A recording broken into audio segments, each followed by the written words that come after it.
everybody, and welcome to Let's Look at Crayon Chronicles. Hey, where are you going? This isn't a kid's game, just because it has this kind of crayon style aesthetic. Remember Crayon Physics Deluxe? That wasn't a kid's game, necessarily. It's a game that could be played by kids, but in any case, this, kind of like Paranautical Activity, is a roguelike-y game, or a game with roguelike elements, if you will. It's got kind of randomized dungeon crawling, randomized loot drops and stuff like that, but unlike Paranautical Activity, this is not more on the Isaac side of things. This is more on the Dungeons of Dreadmore style of things. This is a $3 game. It has a free demo, both of which I will link in the video description below, and I've been playing about an hour of this so far. I've got mixed opinions on it so far, but I could definitely see how a lot of people would find it straight up your alley. So we're going to start a new game here. We can completely customize ourselves and our friends, by the way. This is who we're going to play as, so I've named him Butthead. He's a boy. I actually don't know what the heart thing changes. Maybe we'll give him the heart of, sure, the heart of a unicorn. I've previously been going with Hedgehog. This might change the stats that you start with, if I had to guess. And then you can give him a catchphrase, which will just factor into the dialogue, because this is actually story-driven to a certain extent. It's definitely got a lot more story than, or a lot more explicit story than most roguelike games that you play.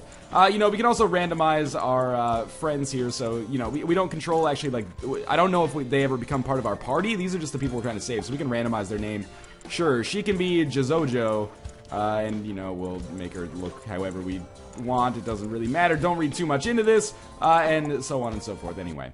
So we're going to start here, and I'm going to read over this, even though I know it annoys some people, just to make sure that everybody's on the same page. Well, your friends have been kidnapped by Stratos' gangs. Talk about bad luck, huh? Is that really the appropriate response to a child kidnapping? Oh, that's bad luck, kid. Don't worry about it. And, Scumlord. But I just made, I mean, saw them there. I know, it's just not safe being an NPC in this town anymore. Well, someone's gotta save him. If you need help, go see the Lord Librarian. His library is the biggest bunch of books you ever saw. But if anyone can help you get your friends back, it's him. Alright, that's weird. The story is exactly the same every single time. It's not like the story is randomized. And I've only really completed this first quest, so I'm just gonna skip through the rest of the style. I like the visuals. You know, the papercraft kind of style has been done before, but it is a bit of a unique looking game from a dungeon crawling standpoint. Oftentimes, they tend to kind of take the more grittier style, which, you know, is also cool as well. You know, games like Avernum Escape from the Pits or, you know, Dungeons of Dreadmore have their own kind of unique style as well. But this one looks totally different. It looks kind of like a cutout, like, note paper kind of game. Now, we're starting in the library here, and things are going to become very reminiscent of other roguelike games very fast. So first things first, we gotta choose a weapon. So we can take this ladder and we can see, I really like the interface in this game, by the way, that will basically let us know. So we can see if we pick up the ladder, we'll lose 1 power, gain 1 luck. Power is like melee damage, dodge is our ability to dodge, aim is our ability to not miss, and luck is our critical hit chance, basically. We can also see on the right side here, how much damage this will allow us to do. So right now we're doing 1 damage with our fists. If we pick up the ladder, we'll be able to do 1 to 5. If we pick up the ruler, we'll do 2 to 3, plus we'll get 1 extra power. If we pick up the cane, we'll do 1 to 4, and we'll get 1 less luck. And if we pick up the almanac, we'll get 2 damage, plus 1% chance to block, minus 2 aim, minus 1 luck. So you know what? Why don't we roll with the ladder for now? I've used this before, so I know how it works. Now, it is a kind of a traditional roguelike in the sense where every time we walk into a new room, by the way, every time you get something new, you can just put your mouse over it and see, like, is this worth taking, because of how it affects your stats. Every time you walk into a new room and you're missing health, you'll gain some health, which is something that I've seen in other games before that I can't quite remember. I think Dreadmore had that, like, every time you took a step, you gained a little bit of health back. So, you know, we're just going to move through the library here. We have a couple of different quests. I've just picked up a throwable weapon, by the way, which we will use to hurt some enemies long distance. You can see our quest kind of up there. I'm just going to eat this cookie, which gave us plus 2 aim. Yeah, our quest is up there in the top left corner, so we have 96 pests left in the library all told. We have 21 pests on this floor, and we also have a secondary objective, which I don't know if you can see, but I know because I've played this before. The secondary objective, as we pick up this moldy brick and then throw it at this dude, using our keyboard. You can also play this with a 360 controller, I am told, at least, although I've never done it myself. Other secondary objective is to find all of the overdue library books, which are kind of going to be side quests that will take us to new areas. We can pick up the ice cream as well. The spaghetti and ice cream are both basically healing items that we can use. So again, you know, you don't need a whole lot of explanation in all likelihood to understand what the heck is going on here. We're going to be crawling through this dungeon. trying to go up in floors or down in floors, I guess depending on what quest we are doing, in all likelihood at least. Eliminating all of the enemies and completing some extra quests here. I'm actually fairly hurt against this guy, but this first floor is pretty easy. I've got to say that at least in contrast to a lot of roguelike games that I've played, this one is a little bit easier, but I don't think this game is made for kids. I think it's just a situation, come on at me, bookworm. I think it's a situation where this game could easily be played by kids. And perhaps is a little bit more cartoony in its violence, and a little simpler in mechanics than a lot of roguelike games, again. So, you know, if you have a younger audience, they might be more appropriate, it might be more appropriate for them to play this as opposed to something like The Binding of Isaac, which might have some disturbing imagery. That could change. Again, I've only played about an hour and a half of this so far. Level up system is pretty simplistic. We basically just choose 2 attributes to level up. Like I said, dodge makes you harder to hit, aim makes you miss less, luck gives you critical hit chance, and power gives you more damage with your melee attacks, which is what I like to focus on. As you know, I'm a big fan of damage upgrades. So we're going to be encountering a number of book-themed enemies as we make our way through here. We are a level 2 butthead. And soon, I don't think these layouts are randomized, by the way. I think these layouts are exactly the same every single time, which, oh, maybe not, though. This doesn't seem the same. Picking up the sweater will increase our life, but it will decrease our luck. I think that's worth it. And also, one thing I do like about this game is that every time you pick up something, it does have kind of an aesthetic change apparent on your player. So if you pick up like a pot as your hat, you'll have an iron pot on your head. It's not like Dreadmore, which the main knock I have against Dreadmore, which is a very fun game, of course, is that sadly when you pick things up, it doesn't change the way your character looks. I think that's a big negative. So I've just eaten some ice cream. Why don't we do a side quest here? So we find 2 library cards labeled overdue, and you know, maybe there's some in-jokes on the cards there with the Dewey Decimal System, who knows. But this is going to take us out to this cabin in the woods, where Joss Whedon is going to ritualistically kill us all. No, it takes us out to this cabin in the woods, where we should be able to find these overdue library books. And I believe, I've never actually completed this quest the entirety of the way, but I believe if you, oh, that's a boss. The red one indicates a boss. So let's try to take out the bottom enemy first, because those guys can't move, so I'll just take out one at a time. I believe you do, or you get more rewards if you get the overdue library books. So I just have to be careful here because I am low on life. I'm actually going to back it up, and I'm going to eat some spaghetti, which is actually going to cause us to gain like 1 life for 5 turns or something like that. And then we'll come in here and try to kill him again. There we go. So we got a book stand. The book stand causes us to do more damage, we gain more power, and we lose a lot of aim, which I'm not really psyched about considering, but it gives us a lot of more damage. Sure, let's try it out. We'll pick up the book stand, and we'll see how this works for us. Our aim is super low, so I'm expecting to miss a lot now, but at the same time, oh my god, okay, we're missing a little bit prohibitively. This is what I mean, a perfect example. We just picked up this pot. Hopefully we'll pick up another weapon soon. These side quests do tend to have, like, rare weapons kind of scattered about that I've seen so far, at least. We'll use a stale sugar cookie, which has increased our luck. So, you know, occasionally we will find, basically stat upgrades that are permanent in the environment here. You know what? I'm picking up this ladder again because this is a garbage weapon. I'm going to eat some ice cream, and we should get back to full health in here. Again, it's not necessarily easy. Like, beating these quests is not automatic, even though I've done fairly well for myself. It's not 100% easy, it's just easier. Like, you know, after an hour in Dungeons of Dreadmore, it was still definitely not rare for me to die really early on. Sure, let's improve our aim here. It was not rare at all for me to die very early on in that game, whereas an hour into this, I basically have enough of a handle on things to not die right off the bat, which is important. So, do we want this wooden poncho? It'll lower our life, but increase our dodge and luck. Sure, why not? And, you know, we want to pick up this overdue book, which the library will reward us for. The librarian will reward us for, as you can see. And I don't think we want this yardstick. So now we can just leave. So that's part 1 of this quest done. There actually is a side quest we'll encounter later, where there are 23 overdue books, I believe is the correct number, which is a total pain in the ass to collect them all, because they're not all, like, located in one room. They're scattered about within a very large cabin. It's a real problem. But anyway, in terms of, like, okay, first off, let's just level up here, and then I'll talk about it. I'm gonna go power and aim this time.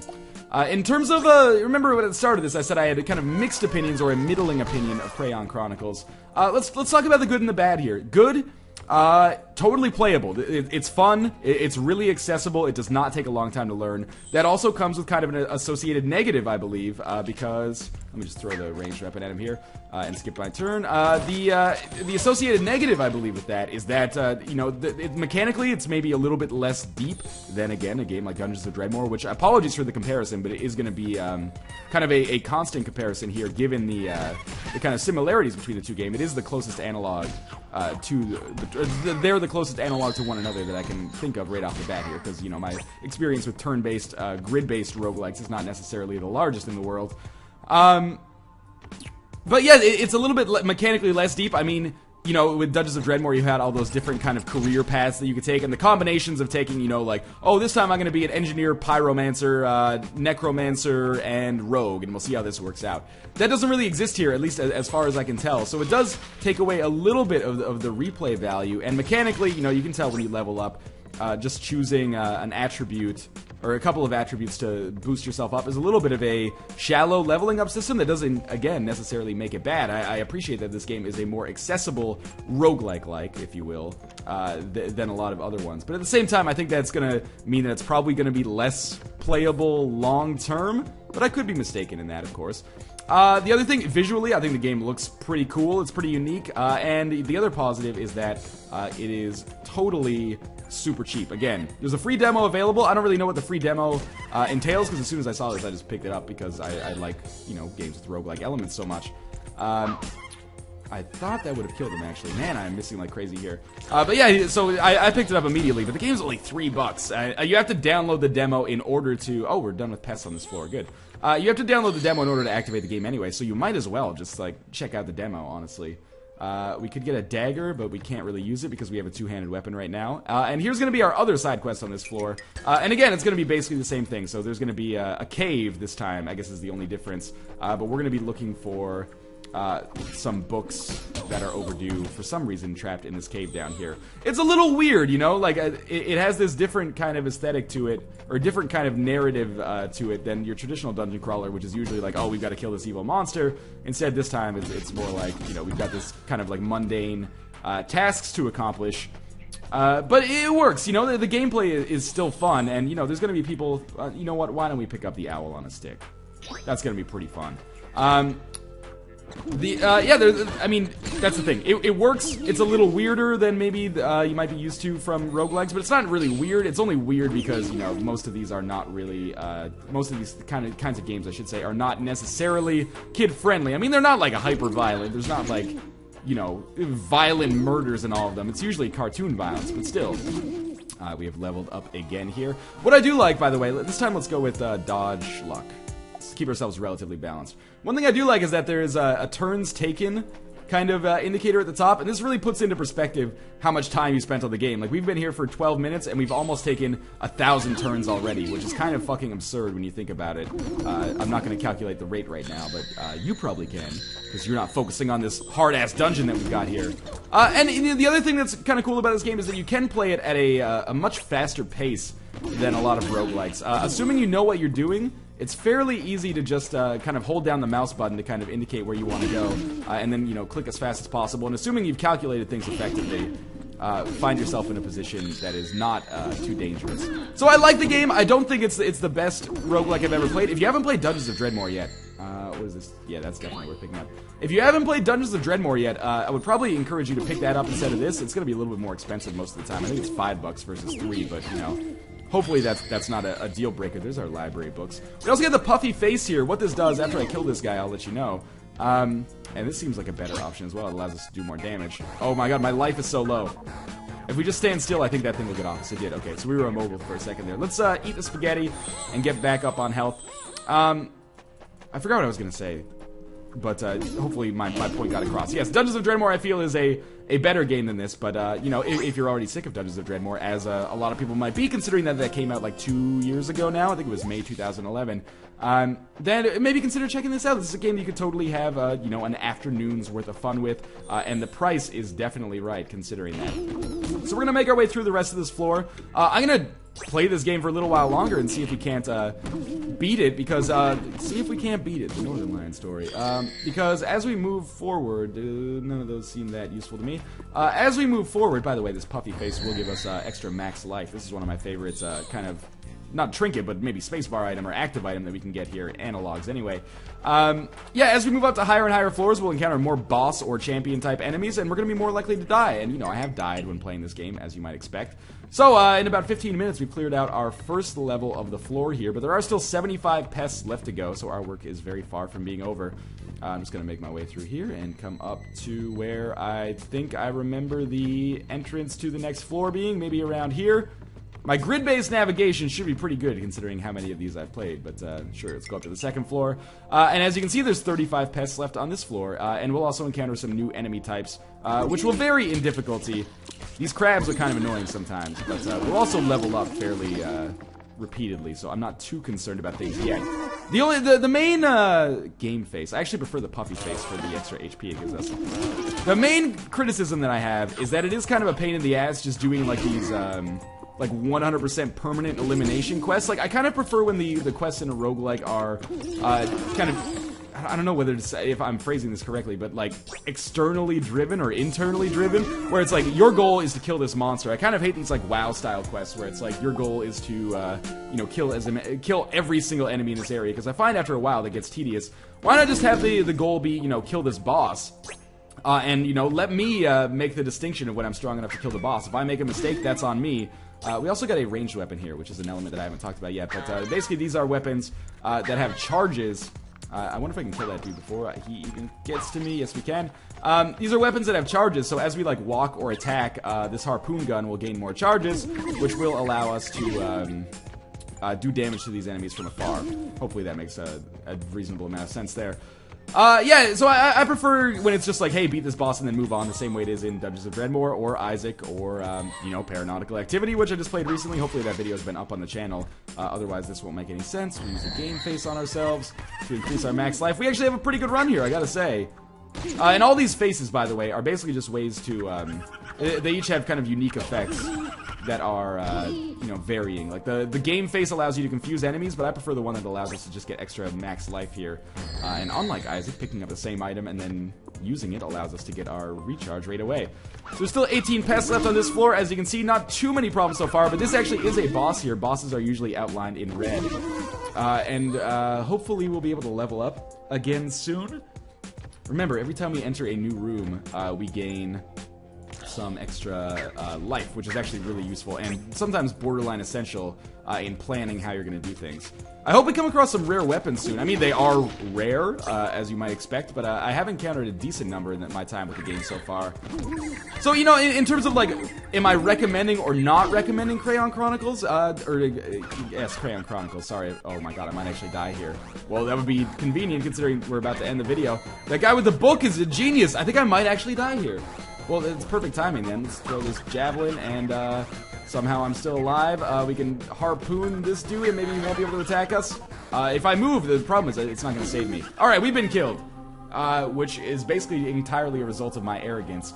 We get kind of like a Bart's Nightmare style grade on the fridge at the end of this.